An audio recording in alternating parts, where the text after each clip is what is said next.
Social norms are our understanding of what is expected of us and what is appropriate. Some people describe them as informal rules of behavior. We learn them over time as we encounter other people and observe how they behave, hence, what is expected of us. It's the general tendency for people to behave the way that other people do. We like to belong. Well, I've always been a bit of an odd duck. And as I get older, I find myself stepping outside of expected behavior more and more often. My list is not exhaustive by any means, and some of them are a little irreverent. So let me know in the comments of some of the social norms or expectations that you just don't have time for anymore. Hi, I'm Jen. Welcome back.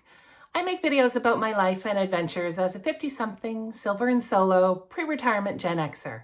And today's video is about social norms and expectations that I am pretty much ignoring now. The first norm that I'm bucking is pretty obvious. I'm a woman and I'm single and I live alone by choice, not by tragic or pitiful consequence.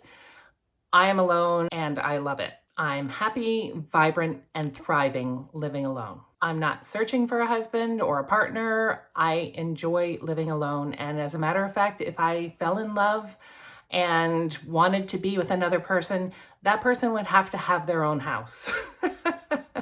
We would live in separate abodes.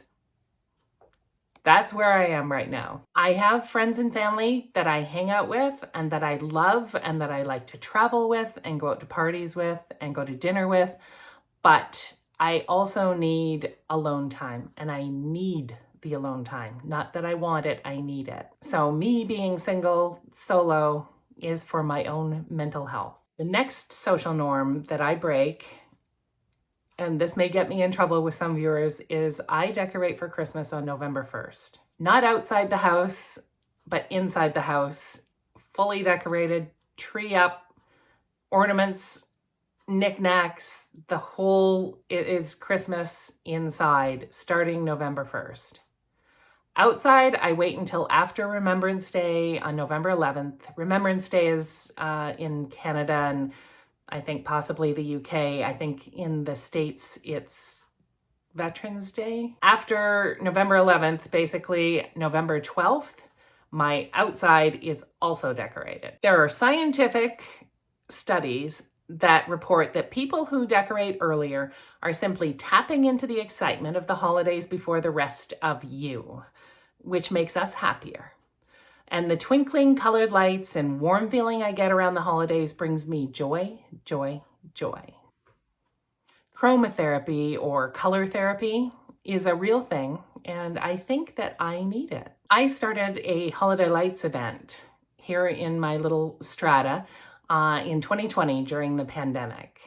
And I drew up voting cards and handed out prizes, and I got about 20 of the 100 houses in my neighborhood to participate. Dial it forward to 2023, just last year, and we filled our clubhouse standing room only for the final winners and prizes awards. So I think that my neighbors caught on to the chromotherapy too. This year, just walking around in the spring with Sky on our various walks, I have had neighbors actually stop me and tell me about the decorations or extra string of lights that they had bought during the sales in January, and that their decorations this coming December will be a little more epic. I can see that there's competition going on already. I fund the whole thing myself. I do everything for it, and I do it just because it makes me happy.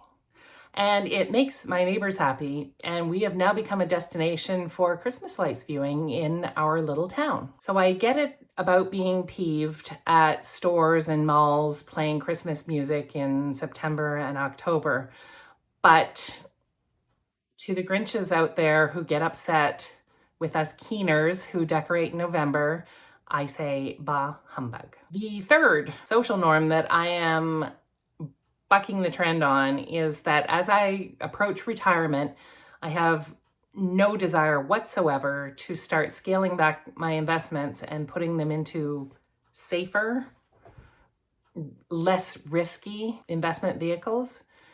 All of my investments will continue to be in stocks for the foreseeable future. I am not going to be putting them into bonds or into mutual funds or into a savings account. Not at all. To me, reducing investment risk is not the same as getting out of the stock market. With inflation hovering around 3% and even higher, and no guarantee that it's going to drop, fixed income investments are not going to cut it for me. I mean, fixed income will only bring in 3 or 4%, so I'd just be breaking even. I have bigger dreams than that, and I think that moving my money into index funds or dividend stocks is a better bet than 2 or 3% that I can get on fixed income. That said, I do manage my own investments, my own money, and I always have. And I am not an investment or a financial professional, and I am not giving financial advice to anyone out there. Do not listen to me. Do your own research, hire a financial advisor, and do your own thing. I'm just not buying into the prevailing norm that you have to give up earning money on your investments as you age. The fourth norm that I break, and I have been breaking it for a long time, honestly, not just since I turned 50, but I wear the same clothes all the time. If I find a pair of pants or a shirt that I like, that fits, that feels good, and is serviceable and comfortable and warm, then I buy 2 or 3 and I just wear them constantly. I mean, I'm certain that you've seen this gray turtleneck of mine before in other videos. I like it, it's comfortable, and I wear it a lot. I've never been big into fashion, but as I get older, I find that I'm more interested in ease, utility, comfort, and warmth than I am into style and trend and fashion. But yes, I am still working full time, and although I get to work from home, I do get called into the office every now and again. And I have an office wardrobe hanging in my home office here in the closet, and I use that for when I go into the office. I can hardly wait until I don't need to keep those kind of clothes around anymore because they're just hanging there. And of course, going out for parties or other formal-ish events, I do have some clothes for that as well. But for the most part, I would say 95% of my existence is spent in the same clothes day after day after day. The fifth norm that I have no time for is that my sleep cycle has changed in my 50s. And I don't know whether it was because I got COVID or not, but it seemed to change around 2020. And that is that I get up every morning at around 3 a.m. just naturally. I don't force myself to wake up. I'm up, I'm out of bed.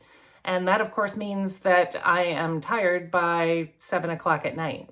And so I go to bed at 7 and I wake up at 3 a.m. every day, just naturally. I'm getting all the sleep I need. I feel refreshed. I feel good. It's just that I am up at before dawn every day. And what's funny is I went to England in the summer, last summer, and I thought, okay, well, I can break this cycle now. The jet lag and getting onto English time, I can get back onto a normal sleep rhythm. But no, I, of course, suffered from jet lag and tried to get onto English time as quickly as possible. And I did. And yeah, I was waking up at 3 a.m. London time when I was over there and going to bed at 7 or 8 o'clock at night, exhausted, and people were looking at me funny. But yeah, my sleep cycle just wants to be up at 3 a.m. and I don't know why. And the other thing is I'm not worried about it because I know that I'm getting good sleep. I know that I'm happy and well rested when I wake up. And so I'm just going to let it be. I'm going to listen to my body and I'm just going to get up at 3 a.m., I guess. It doesn't affect my work, doesn't affect my life. I get a lot of work done on YouTube videos, I'll tell you that, from 3 a.m. to 7 a.m. The sixth norm that I have nothing to do with is that I don't have any guest towels or a guest bedroom. And quite frankly, I don't have anything in my house that is exclusively for the use of a guest. And that includes, those decorative tea towels that you put out when guests come over so that it looks cutesy and nice in your kitchen. I don't have any of those. All of my tea towels are for use. All of them are good tea towels. And I get rid of old, raggedy, stained ones, and they're always really good ones. But they stay out, and I don't have anything that I put out, when a guest arrives. Guests at my house, they can stay over is fine, and they get the pull-out couch in the library. And we just do it up that way. But I don't have a dedicated space reserved for guests when they visit. And I don't keep anything designated for guests only. The seventh thing, seven, is I don't have good china and I don't have good silverware. I have everyday china and everyday silverware, and it is all the good stuff. And I use it every day. And maybe that's just a product of me never being married, because being 58 years old, when my generation got married, you picked out a china pattern and silverware that you wanted on your gift registry at your wedding. That was normal. I don't know if people still do that now, but I never did that. And so all of my dishes and silverware, I always bought the best that I could that would work the best for me. I mean, my parents recently gave their good silverware to my brother and sister-in-law for their use, because they actually host parties a lot at their house in Seattle, and they could use it. And the thing is that they use my parents' good silverware every day for everyday use. And I remember my grandparents, even as they got older, they started using their good china as everyday, because somehow they realized that this stuff, they were not going to be passing it down to my mother. They were not going to be passing it down to me or my brother. They were just going to use it. And I did not inherit that china, that good china that my grandparents had when they passed away. And I had no interest in it. And number 8, and I think that the Europeans will be on board with me on this, and perhaps North Americans will be split, but I have a fitted sheet on my bed and I have a duvet in a cover, but I have no top sheet. I am anti-top sheet. Top sheet wraps me up like a burrito and traps me in my bed, or it gets kicked way down to the bottom of the bed and I don't use it. So all a top sheet is for me is frustration and more laundry.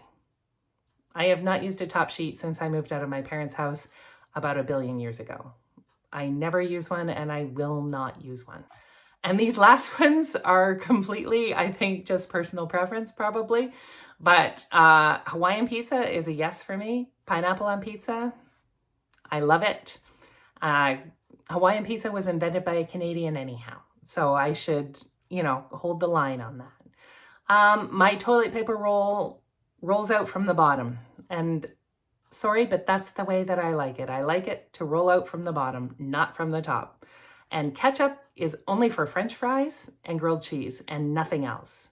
You should not be putting ketchup on meat.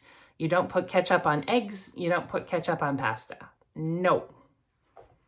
Those are my thoughts on some norms that I can't abide by and that I just ignore right now or have no time for at all. Let me know in the comments what social norms or expectations you have no time for.